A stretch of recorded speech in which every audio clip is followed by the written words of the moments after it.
ഇന്നിപ്പോൾ ഞാനും ഇൻചാർജുമായിട്ട് നല്ലൊരു തല്ലുപിടുത്തമൊക്കെ കഴിഞ്ഞാണ് വന്നിരിക്കുന്നത്. അതുകൊണ്ട് തന്നെ എനിക്ക് കുക്ക് ചെയ്യാനുള്ള എന്താ പറയുക ഒരു മൂഡും ഉണ്ടായില്ല. എനിക്ക് ഒട്ടും വയ്യായിരുന്നു. എൻ്റെ മനസ്സാകെ ഇതായിട്ടിരിക്കുകയായിരുന്നു. അത്രയും എന്താ പറയുക അടിയാണ് അവിടെ നടന്നത്.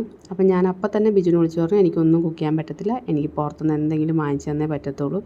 എന്ത് ചെയ്യാൻ, എല്ലാ ജോലി സ്ഥലത്തും കാണും ഇങ്ങനെ ഒരു തലവേദന, പറഞ്ഞിട്ട് കാര്യമില്ല. തമിഴിൽ പറഞ്ഞാൽ തലവലി തന്നെ, വല്ലാത്തൊരു വലിയാണ് എൻ്റെ പൊന്നോ. പ്രത്യേകിച്ച് ഈ ഹോസ്പിറ്റൽ ഫീൽഡിൽ വർക്ക് ചെയ്യുന്നവർക്കറിയാം, എല്ലാ ഡിപ്പാർട്ട്മെൻറ്റിലും ഓരോ ചൊറി വെച്ചുണ്ടാവും.